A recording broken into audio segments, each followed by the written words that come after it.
Hi there, Vanessa King from Action for Happiness here, Head of Psychology and Workplaces, and here to launch um, New Ways November, which is based on our key of trying out, keep learning new things. It's all about keeping our mind open and flexible and boosting our creative thinking, which is great for our brains as our age. And who doesn't want a bit more of a creative problem solving these days? Helps us adapt too.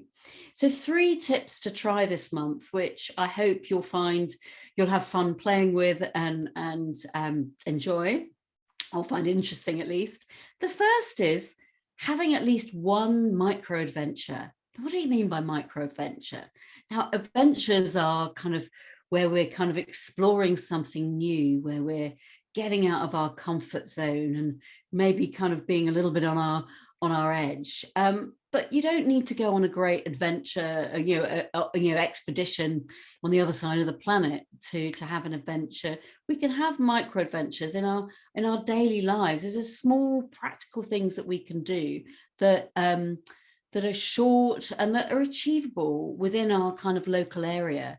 So it might be, for example, planning a walk on a route, or in an environment you've not been on a walk before, or discovering a new area in your local, around where you live. Or it could be sleeping out under the stars, or foraging and cooking outside. Whatever it is, it's about having that micro adventure, getting out of your comfort zone and trying something new. And often these are things that we kind of remember and learn quite a lot about ourselves. So plan and have a micro adventure, and notice how you feel before, during and after.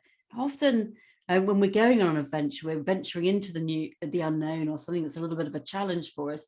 We're of course going to feel a little bit of maybe excitement, but also fear or trepidation. But that's all part of it. That's when you know you're actually going on a bit of an adventure. So the second tip is what I'm calling some different perspective pauses. Now, a classic creative thinking, creativity exercise is to kind of see situations, environments, tasks and activities through completely different sets of eyes. So it could be a young child's eyes, it could be somebody from a completely different culture, or somebody from another planet, or even a thing, like an insect or something. What would an insect see? So, over the course of these next few weeks, maybe take a pause every now and then, and think about, well, if I'm choosing to see through the eyes of a child, how would a child describe this room? What would they notice? What would they see? What would they hear? What would they smell? What would they pay attention to? Or what would an insect see? Or again, somebody from another culture. And not only is this kind of help us be flexible in our thinking and sort of get kind of more creative kind of stimulus, it can actually also help us build sort of empathy with others in other situations. So give that a go. And the third tip this month is to kind of carve out some time to find a bit of flow. And what do we mean by flow? Flow is a sort of psychological state identified by Mike Csikszentmihalyi, a famous psychologist. It's when we are completely absorbed in what we're doing, so that we're not conscious of ourselves. We don't have inner voice is silent, and we're completely kind of engaged in the task in hand. And it's an active state, it's not passive. So it's not like when we're totally absorbed in just watching cartoons on TV or whatever it is. It's active. So it's usually when we are at or just, we're doing something that's at or just above our skill levels. So it's very kind of dynamic and engaging, and we're kind of feeling our way.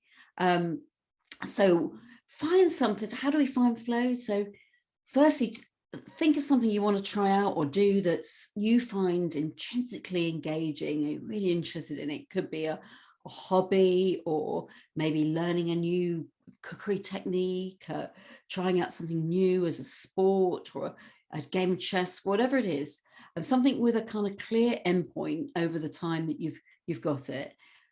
Eliminate all distractions. So close off your phone, close off your computer, turn the radio off or your music off, and so you're focused on the task in hand, and just get going. And just until your kind of time you've got to do that is over, or you've completed the task, and just notice how it felt. Notice how it felt during it, and notice how it felt, how you feel afterwards. And the state of flow is actually associated with greater happiness, greater fulfillment, and of course, greater learning.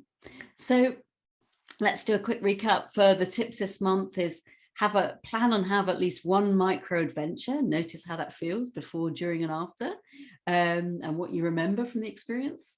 Have some kind of other perspective pauses. So where you're seeing situations, tasks, environments through somebody completely different, a set of completely different eyes, as it were, and find some time to find flow this month. As ever, let us know how you get on.